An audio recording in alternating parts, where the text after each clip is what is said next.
자리에 앉으시기 바랍니다. 우리가 예수 그리스도의 복음을 듣고 또 그 복음을 믿게 되고 또 예수님을 우리의 삶의 주인으로 받아들인다는 것은 사실 그렇게 쉬운 일은 아닙니다. 그래서 우리가 각자 가지고 있는 어떤 회심의 경험들이 우리의 삶에 굉장히 위대하게 느껴지는 것은 그리스도의 복음이 그냥 내 마음대로 내 삶을 편안하게 해주는 것이 아니라 오히려 우리가 그리스도의 복음을 듣고 또 그것을 믿고 우리가 그분을 우리의 삶의 주인으로 깨달았을 때 오히려 내가 원래 삶의 주인이었던 나의 모습이 흔들리기 때문에 우리는 예수님을 믿는다는 것이 물론 우리에게 너무나 복된 일이지만 우리에게 그렇게 쉬운 일은 아니라는 생각이 듭니다.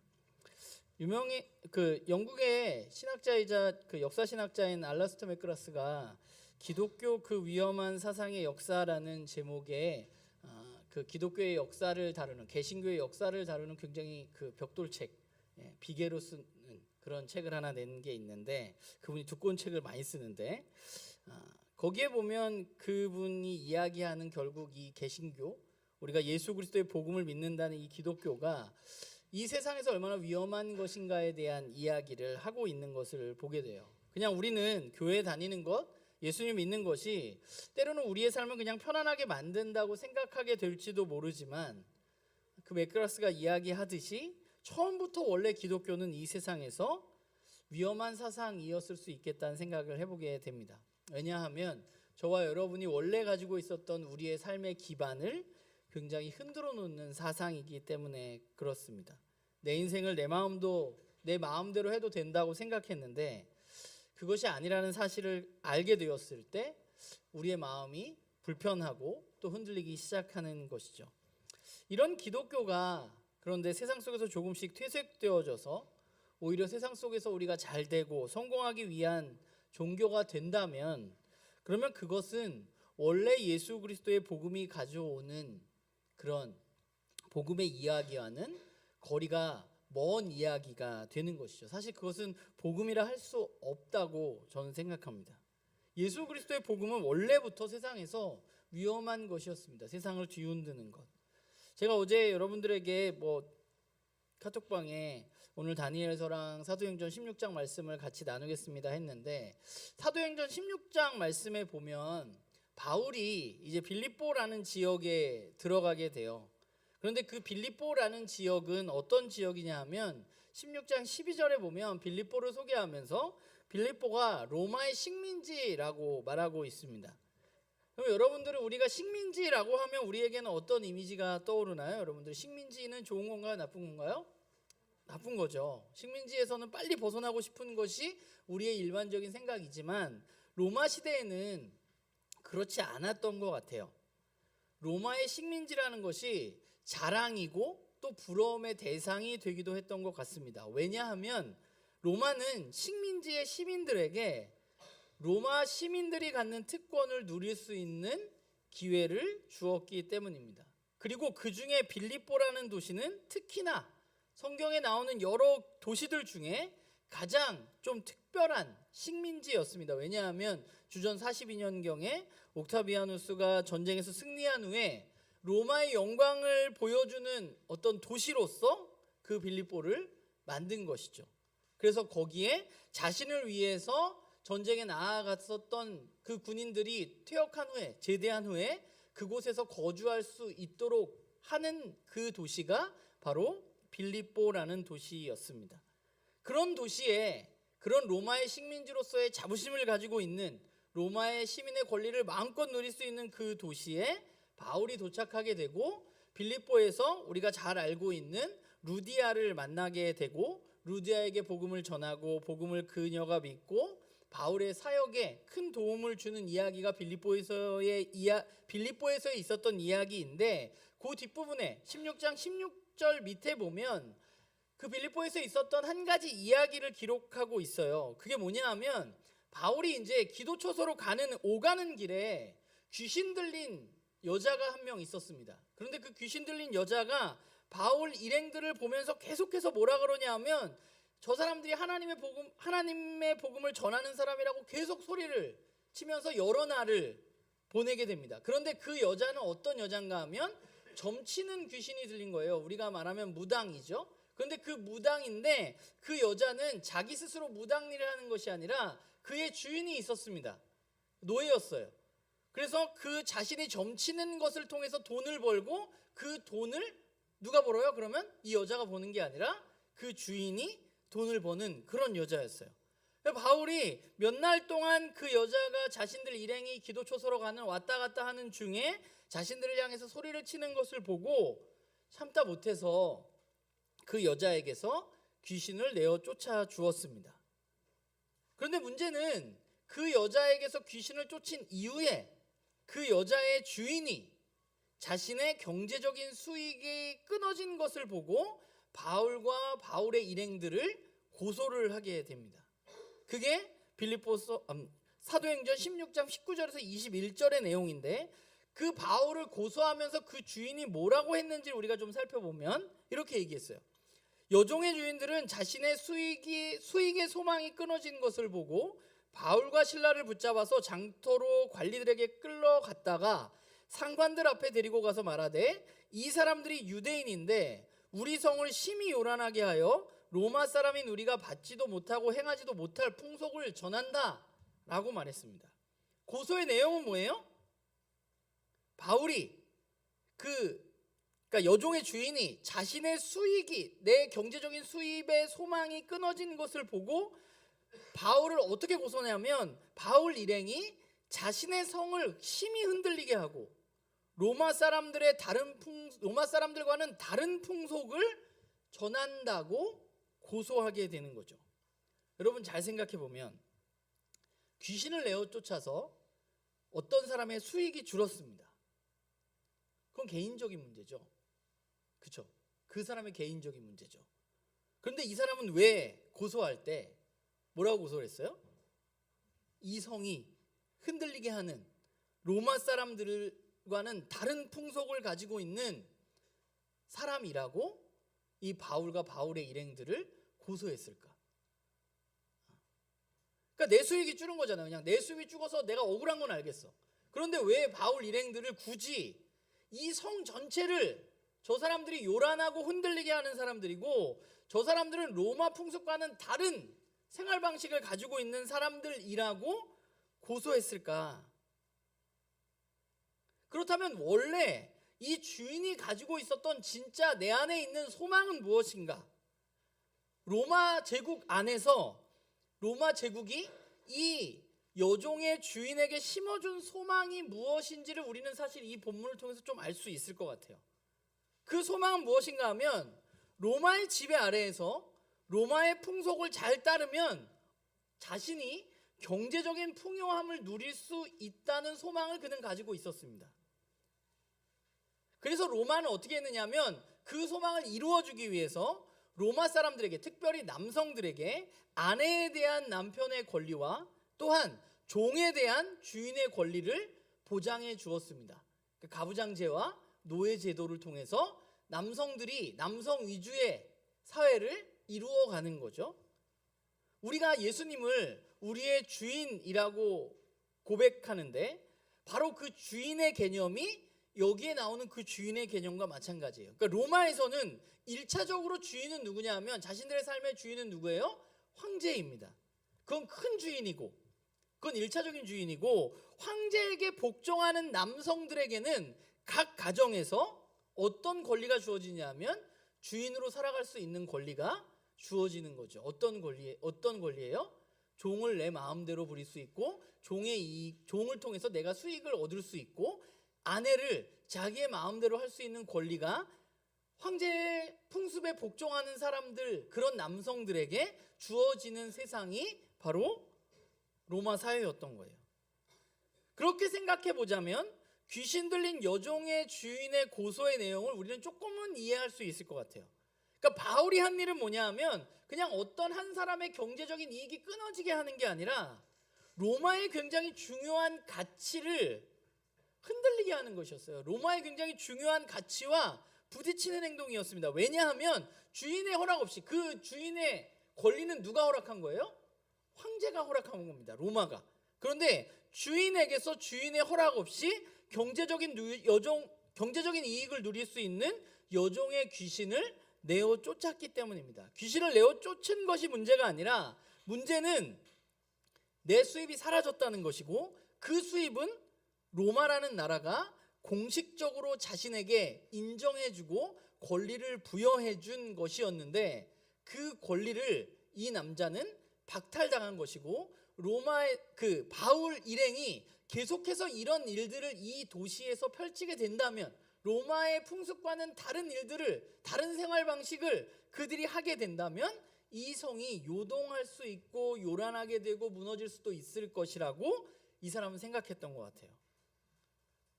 그러니까 바울이 믿었던 예수 그리스도의 복음은, 그리고 바울이 빌립보에서 전했던 예수 그리스도의 복음은 로마라는 그 사회의 근간을 바울이 흔들려고 그런 건 아닌데 흔들 수 있는 그런 사상이었다는 것이죠.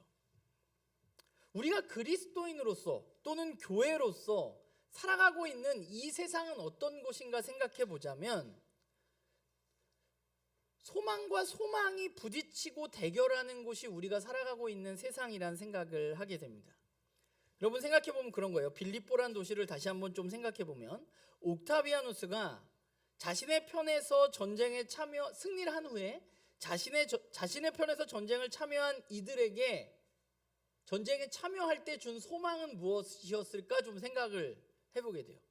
네가 이 전쟁에서 나를 위해서 충성한다면 내가 너에게 이것을 줄 수 있을 거야 라고 그들에게 주었던 소망은 무엇일까 생각해 보자면, 다는 아니겠지만 이 전쟁에서 승리를 하게 된다면 전역을 하고 빌립보의 땅을 너에게 분할해 줄 수 있을 것이라고 이야기했을 수 있는 것이죠. 만약에 저와 여러분이 다니는 회사에서 네가 어떤 프로젝트에 참여해서 그 프로젝트가 성공을 하면 신도시에 아파트를 한 채 보너스로 준다 라고 여러분들에게 이야기를 한다면 여러분들은 어떻게 할 것 같아요? 밤을 새서라도 그 소망을 가지고 그 프로젝트를 이루기 위해서 노력할 겁니다. 몇 날 며칠을 새서라도 그 프로젝트가 성공해야죠. 왜냐하면 나에게 어떤 소망이 있어요? 이게 성공하면 신도시에 아파트 한 채가 주어지는 소망이 있는 거죠. 그 소망이 너무 크기 때문에 나를 갈아 넣어서 그 프로젝트에 참여하게 될 것입니다. 우리가 살아가는 세상은 그런 소망들의 전쟁터와 같은 곳이라는 생각을 하게 돼요. 하나님이 우리에게 주신 소망과 세상이 우리에게 주는 어떤 자본주의의 문화 속에서 약속되어진 소망이 부딪히는 곳이 바로 세상입니다. 아마 아까 같은 프로젝트가 있다면 여러분들이 아마 주일에 제가 봤을 땐 교회를 안 나올 가능성이 굉장히 높습니다. 왜냐하면, 그리고 저한테 그렇게 얘기할 거예요. 목사님, 이것만 끝나면 제가 열심히 하겠습니다. 여러분들이 웃고 있지만 아마 여기 대부분은 그렇게 할 가능성이 굉장히 커요. 저도 거기서 예외는 아닙니다. 그러니까 예수 그리스도의 복음을 저와 여러분이 믿게 되었을 때 우리에게 어떤 일이 일어나느냐, 우리가 지난주에 베드로전서 이야기에서 이야기했듯이 우리는 나그네의 정체성을 갖게 됩니다. 그러니까 우리는 이 세상이 아닌 하나님이 다스리는 그 하나님 나라의 소망을 갖게 돼요. 그게 우리의 진짜 정체성이에요. 우리의 본향이에요.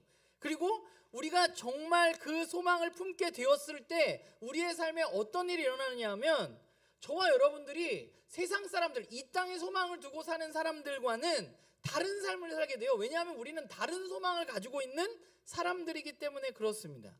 그래서 우리는 이 세상 속에서 우리가 예수 그리스도를 통해서 갖게 된 소망과 세상이 이야기하는 소망 사이에서 저와 여러분은 계속해서 다투고 살아가게 되는 거예요. 계속해서 그게 부딪히면서. 그래서 처음에 기독교가 위험하다고 이야기한 이유는 그것이 계속 부딪히기 때문에 그래요. 여러분이 예수님을 안 믿었으면 저한테 이런 얘기도 안 들었을 거고, 그러면 그냥 편안하게 다른 사람이 살아가는 것처럼 그냥 그렇게 살아가면 됐을 텐데, 내 마음대로 하면서. 그런데 저와 여러분이 예수 그리스도를 믿게 되었기 때문에 저와 여러분은 다른 소망, 하나님 나라에 대한 소망을 품게 되었고 그 소망 때문에 다른 삶을 살아가야지 하는 마음이 내 안에 있기 때문에 그래서 우리는 계속해서 부딪히고 싸움을 하게 되는 것이죠. 그런데 하나님이 주시는 소망과 세상이 주는 소망이 싸우게 되는데 그 싸움의 장소는 어디에서 일어나느냐? 어디에서 일어나나요? 여러분의 마음속에서 일어나죠. 제 마음속에서 일어납니다. 그 싸움이 일어나는 데는 다른 게 아니에요. 막 세상에서 진짜 막 뭔가 부딪히는 게 아니에요. 내 안에서 일어나는 거예요. 내 안에서 매일 하나님의 소망과 자본주의의 욕망이 계속해서 싸우고 있는 거예요. 매일매일 이 일들이 우리의 삶에서 일어나고 있기 때문에 우리는 그것 때문에 불편하고 괴롭기도 하고 나는 어떤 것을 선택할까에 대해서 생각하게 되는 것이죠. 그러니까 지난 한 주도 여러분들 마음속에 이 전투가 아마 굉장히 치열하게 벌어졌을 거예요. 그게 안 치열했으면 뭔가 문제가 있는 거야. 여러분들의 욕망을 그냥 무조건 따라 살았을 확률이 굉장히 높습니다. 그렇다면 내 안에서 그 전투가 계속해서 이뤄지고 있는데 그 중요한 건 그거잖아요. 우리는 거기에서 어떻게 승리하고 하나님의 소망을 품고 살아갈 수 있을까? 어떻게 하면 될까? 저는 여러 가지 방법이 있겠지만 저는 그 방법을 오늘 우리가 읽었던 다니엘이라는 인물을 통해서 좀 생각을 해보면 좋을 것 같아요. 다니엘 6장은 사실 우리들에게 교회를 좀 다닌 사람들에게는 매우 유명한 본문입니다. 다니엘의 사자굴의 이야기가 6장에 나옵니다. 이 이야기는 뭐예요? 다니엘이 총리가 되었어요. 그래서 그 다니엘을 시샘하는 사람들이 다니엘을 죽이려고 왕을 통해서 한 가지 조서를 내리게 되는데 그 조서의 내용이 뭐냐 하면 왕 외에 다른 것에 절하면은 그 사람은 사자굴에 넣읍시다. 이게 어떻겠습니까? 그러니까 왕은 좋기 때문에 도장을 찍어줬어요. 그래서 왕 외에 다른 것에 절을 하게 되면 사자굴에 넣는다는 조서가 모든 나라 사람들에게 공표가 되었습니다. 다니엘이 놓인 상황이 바울이 놓였던 상황과 저와 여러분이 놓였던 상황과 크게 다르지 않다는 거예요. 다른 사람들에게는 아무 문제가 없어요. 그냥 왕에게 충성하면 되니까. 왕에게 절하지 않으면 되니까. 왜냐하면 그들은 하나님 나라의 소망을, 하나님에 대한 소망을 품지 않은 사람들이기 때문에 그렇습니다. 그런데 다니엘은 하나님을 섬기는 사람이었기 때문에 갈등이 일어나고 거기에서 부딪히게 되는 것이죠. 하나님 앞에 무릎 꿇고 기도하는 것이 그에게 너무나 당연한 것이기 때문에 그 안에 싸움이 벌어지게 되는 것입니다. 다니엘의 싸움도 마찬가지예요. 다니엘의 싸움이 사자굴에서 일어나는 게 아니에요. 다니엘의 싸움은 어디서 일어나는 거예요? 다니엘 마음 안에서 일어나는 겁니다. 하나님께 무릎 꿇고 기도하면 사자굴에서 죽을 수 있다는 생각과 그래서 하지 말아야 되나 하는 생각과 하나님을 섬기는 것이 하나님의 백성으로서 너무나 당연하다는 생각이 다니엘 안에서 싸우고 있는 것이죠. 그런데 그때 다니엘은 어떻게 했는가? 그게 오늘 우리가 읽은 본문이죠. 다니엘이 이 조서에 왕의 도장이 찍힌 것을 알고도 모르는 게 아니에요. 알았어요. 그런데 다니엘은 어떻게 했어요? 근데 사실 오늘 본문에는 다니엘이 싸웠다는 그 마음의 갈등을 했다는 얘기조차 안 나와. 그냥 그 사람은 자기의 집에 들어가서 윗방에 올라가서 창문은 왜 없니까? 사람들이 보는데 조용히 자기만 하든가 굳이 예루살렘 쪽을 향한 창문을 열고 하루에 3번 무릎 안 꿇어도 되잖아. 그냥 조용히 눈 감고 기도하면 되잖아. 그런데 하루에 3번씩 무릎을 꿇고 기도하며 그의 하나님께 감사했다 라는 말이 나오죠. 다니엘은 왕이 도장을 찍었다는 것을 알고 있었고 자신이 이렇게 행동을 하면 자신이 사자굴에 들어갈 것도 알고 있었습니다. 그런데 어떻게 그는 그렇게 할 수 있었을까? 창문을 굳이 열고 하루에 3번씩 예루살렘을 향해서 무릎 꿇고 기도할 수 있을까? 그것은 그 안에 하나님 나라에 대한 소망이 굉장히 컸겠죠. 하나님에 대한 소망이 굉장히 컸겠지만 거기에 또 한 가지 매우 중요한 것은 그가 늘 그렇게 했다는 거예요. 전에 하던 대로, 늘 하던 대로 그는 그냥 원래 하던 대로 행동했다는 것입니다. 저는 그가 승리할 수 있었던 이유 중에 가장 중요한 것 중에 하나는 그가 매일 그렇게 하나님 앞에 하루에 3번씩 기도하는 사람이었기 때문에 이 싸움에서 승리할 수 있었던 것입니다. 그런 습관을 가지고 있는 사람이었기 때문에. 우리가 신앙생활을 하면서 우리는 습관이라는 것에 대해서 굉장히 나쁘다고 생각하는 경향이 있는 것 같아요. 습관적으로 하면 안 되지, 마음을 다해서 해야지 라는 말을 우리는 많이 하는데 안 하는 것보다 낫습니다. 제가 봤을 때. 근데 성경을 잘 살펴보면 중요한 순간마다 성경은 우리에게 습관의 중요성에 대해서 굉장히 여러 번 이야기해요. 예수님의 사역을 잘 살펴보면 예수님은 중요한 순간마다 뭘 하셨어요? 기도하셨습니다. 그런데 그 기도하는 내용의 본문을 살펴보면 거의 모두가 뭐라고 쓰고 있느냐 하면 습관을 따라서 감람산에 올라가셨다. 습관에 따라서 그가 늘 하던 대로 기도의 자리로 나아갔다고 이야기하고 있습니다. 오늘 다니엘도 마찬가지예요. 그가 한 게 특별한 게 아니라 하나님 이제 제가 이거 기도하면 사자굴에 죽게 되었는데 어떻게 합니까? 이게 아니라 그냥 늘 하던 대로 그는 습관대로 하나님 앞에 예루살렘 쪽 창문을 열고 3번 기도한 것이죠. 저는 그런 습관이 저와 여러분을 이 세상의 소망의 싸움의 전쟁터에서 우리를 지켜주는 굉장히 중요한 비결이라고 생각합니다. 사실 어렸을 때 저는 다니엘의 이야기 진짜 많이 들었습니다. 다니엘처럼 돼야지 라는 말, 사자굴에서 살아난 이야기 너무 많이 들었습니다. 많은 그리스도인들은 다니엘처럼 승리하는 삶을 살기를 원합니다. 그런데 제 문제는 뭐예요? 저는 다니엘처럼 하루에 3번씩 하나님 앞에 기도하지 않았다는 게 문제인 거죠. 그래서 저는 여전히 제 안에서 저와 마찬가지도 저도 싸우고 있는 삶을 살고 있는지도 모르겠어요. 저도 여전히 부족하기 때문에. 우리는 모두가 다니엘처럼 승리하기를 원하는데 모두가 다니엘처럼 기도하지는 않습니다. 왜 그런지 모르겠어요. 그냥 우리는 모두가 그냥 꿈꿔.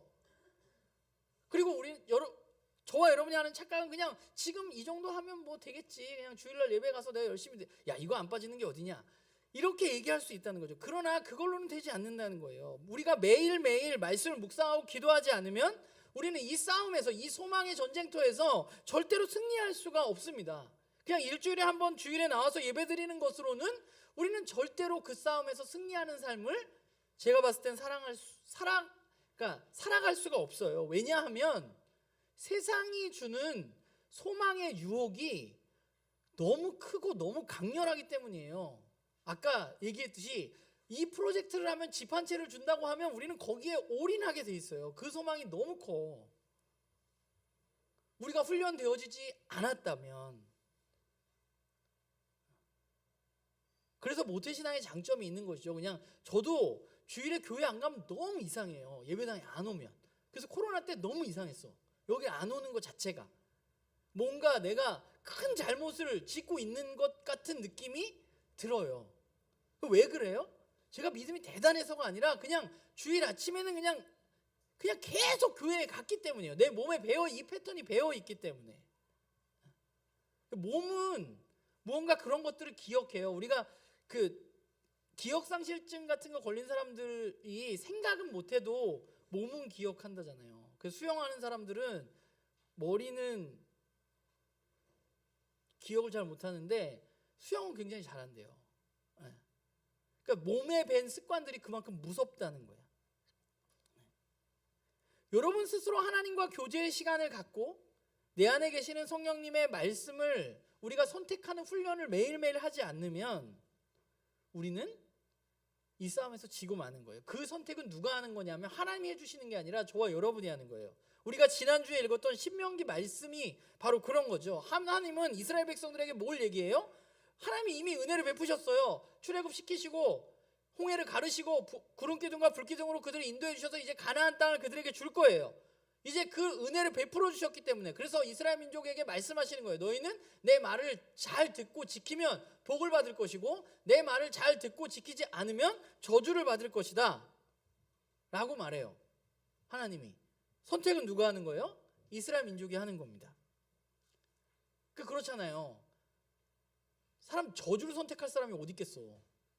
그런데 이스라엘 민족들은 우리가 아는 대로 저주를 선택하게 됩니다. 왜냐하면 세상에서 주는 유혹의 소망이 그만큼 크기 때문에 그래요. 그게 그렇게 생각보다 쉽지 않아. 우리의 눈에 보기에 그게 훨씬 좋아 보이기 때문에 그렇게 되는 거예요. 그래서 우리들이 해야 할 일은 매일매일 훈련하지 않으면 우리는 승리할 수 없습니다. 그러니까 묵상과 기도의 습관은 우리의 삶 전체에 저는 영향을 미친다고 생각해요. 우리가 지난주에 내가 더 좋은 사람, 더 좋은 인격으로 자라가야 된다, 내가 할 일은 그거다 라고 이야기했는데, 그걸 위해서 우리는 뭘 해야 되느냐? 매일매일 하나님 말씀 앞에 서서 말씀을 묵상하고 기도해야만 하는 거예요. 시간을 정해서 하나님과 교제하고 기도하는 습관을 갖게 된다면, 원래 내가 이 상황에서는 화를 냈어야 되는 일인데 그렇지 않은 여러분이 언젠가 발견하게 될 거예요. 그 언제가 언제인지는 몰라요. 그러나 그런 날이 반드시 올 겁니다. 습관이 지속되면 마음이 변하고 삶이 변하게 되어 있습니다. 로마라는 나라는 가장 강력한 제국 중에 하나였습니다. 그런 제국의 아주 작은 기독교가 어떻게 이 로마와의 싸움에서 승리할 수 있었을까? 어떻게 기독교가 승인을 받고 국교가 될 수 있었을까? 그것은 복음을 듣고 그것을 믿음으로 새로운 소망을 품고 로마 제국의 사람들과는 다른 삶을 살았던 그리스도인들과 교회 때문이에요.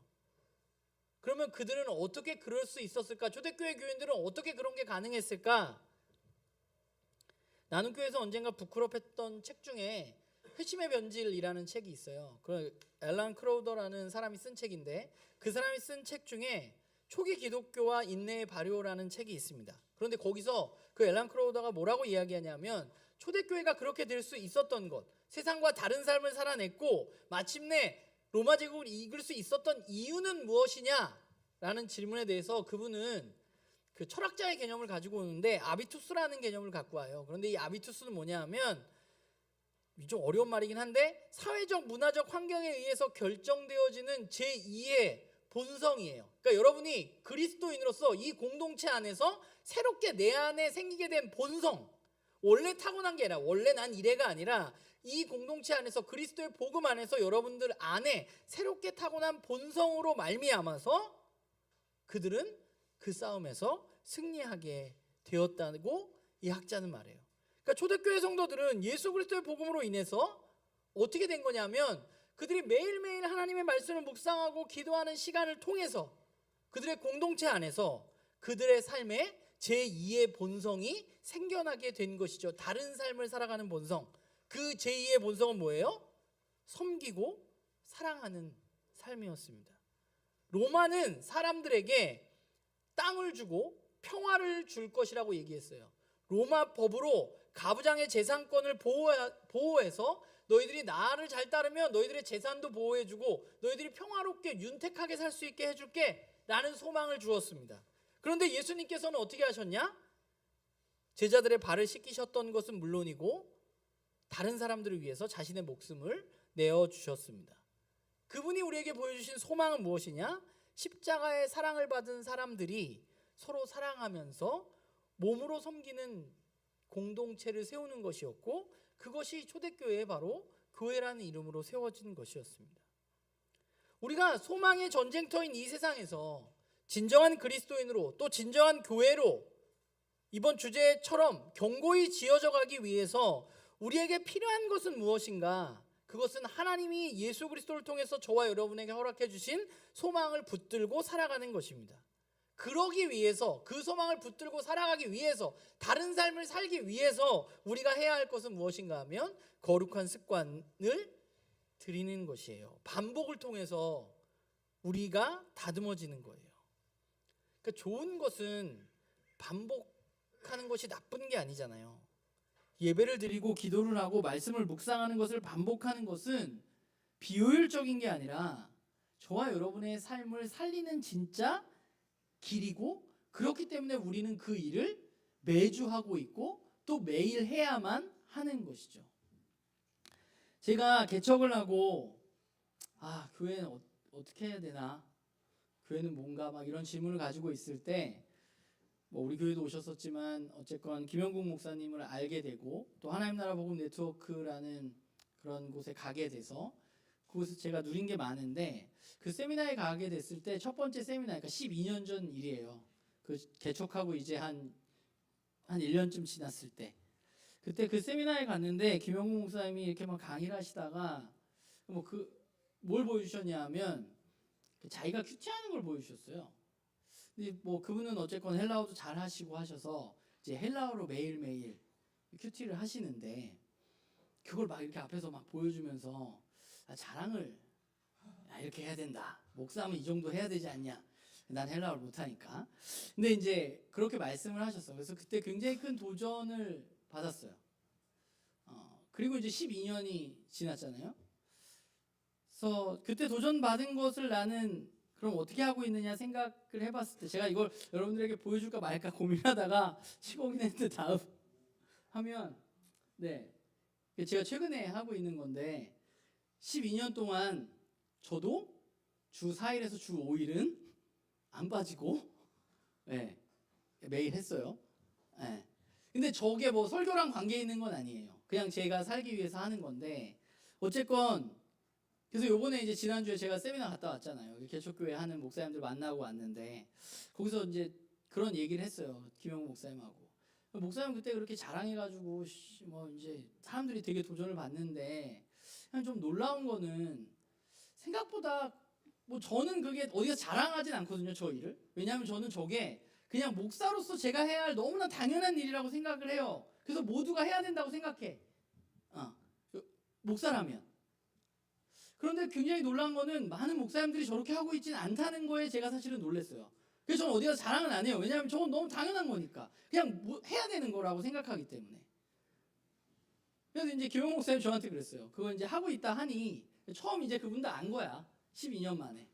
하고 있다 하니 그분이 이렇게 저 등을 이렇게 두드려 주면서, 야, 그거에 도전받는 사람은 많지만 그렇게 12년이 넘게 그렇게 그걸 해오고 있는 사람은 별로 없다. 10명에 1명도 안 된다. 라는 얘기를 해주셨어요. 그러니까 이거 제 자랑하려고 하는 얘기가 아니라, 여러분들도 여러분들 신앙의 여정 가운데, 저는 물론 목사기 때문에 여러분들보다 조금 더 많은 시간을 투자합니다. 그러니까 제가 다른 목사님들이 이해가 잘 안 됐다고 생각하는 이유는 뭐예요? 저는 풀타임 직장인입니다. 물론 저희 회사가 좀 꿀이라 제가 시간의 여유를 어느 정도 낼 수는 있지만, 그래도 저도 매일 주 5일 동안 출근하고 퇴근하는 사람이에요. 여러분들처럼.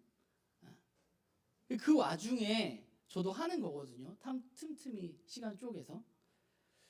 우리의 영성은 어디에서 나오냐? 여러분들이 이렇게 매일매일 무언가를 여러분들이 해야 할 일을 반복하는 것에서 저는 나온다고 생각해요. 그 습관이 영성이라고 생각합니다. 예수 그리스도를 통해서 우리에게 주어진 그 새로운 소망은 저와 여러분이 충분히 반복할 만한 가치가 있는 것입니다. 그걸 반복해서 우리의 습관이 될 때, 그때 우리는 내 안의 소망의 전쟁터에서 승리할 수 있게 될 것이라고 저는 생각해요. 디모데전서 4장 15절에 보면 바울이 디모데에게 이렇게 이야기합니다. 한 장 넘기면 이렇게 말해요. 이 모든 일에 전심전력해서 너의 성숙함을 모든 사람에게 나타나게 하라. 그냥 너만 성숙하는 게 아니라 그 성숙함이 다른 사람들에게 나타나야 한다고 말해요. 우리의 인격이 예수 그리스도로 말미암아서 후퇴하는 것이 아니라 성숙해져야 돼요. 그걸 원래 옛날 성경 개역 한글에는 뭐라고 써 있느냐 하면, 전심전력하여 너의 진보를 사람들에게 나타내라 라고 말합니다. 우리가 다른 사람들에게 꼭 나타내기 위해서는 아니지만, 우리가 그리스도인으로서 올바로 살아가기 위해서, 우리가 교회로서 견고히 지어져 가기 위해서 우리는 설렁설렁 할 수는 없습니다. 우리가 해야 할 일은 뭐 하는 거예요? 전심전력하는 겁니다. 내 마음을 다하고 힘을 다해서 그 일들을 매일매일 저와 여러분들의 삶 속에서 해나가는 것입니다. 그게 저와 여러분이 승리할 수 있는 유일한 길이에요. 어느 날 갑자기 기도한다 그래서 하나님은 여러분들에게 뭐 그걸 이루어 주시는 분은 아니십니다. 물론 그러실 수도 있습니다. 그러나 하나님과의 관계는 매일매일 우리의 삶 속에서 반복되어지는 것이죠. 우리가 그때 어느 순간에 그것이 쌓이고 쌓였을 때 나의 진보를 내가 느낄 수 있고 내 옆에 있는 사람이 누릴 수 있는 거죠. 지난주에 내가 더 인격적으로 성숙한 사람이 돼야 된다. 내가 좋은 남편, 좋은 아내, 좋은 부모, 좋은 동료, 좋은 친구 그러기 위해서 어떻게 해야 되느냐? 전심전력해서 우리가 하나님과의 온전한 관계를 매일매일 훈련하지 않으면 우리는 그런 사람이 될 수 없습니다. 저와 여러분 안에 아비투스 제2의 본성이 생기지 않는다면 우리는 이 싸움에서 매일매일 힘들어하고 하나님 날 왜 부르셨나 매일매일 고민하게 될 거예요. 바라기는 저도 그렇고 여러분들도 그렇고 우리 나눔교회 식구들 모두가 이 자리에 함께한 모두가 정말 예수 그리스도의 복음으로 우리의 삶 속에서 그분께 기도하고 그분의 말씀을 묵상하는 그것들이 정말 습관화되어져서 우리가 어떠한 싸움에서건 승리하는 삶을 정말 이 깨어진 세상 가운데 우리가 견고하게 세워져 가는 그런 우리가 될 수 있기를 주님의 이름으로 부탁을 드립니다.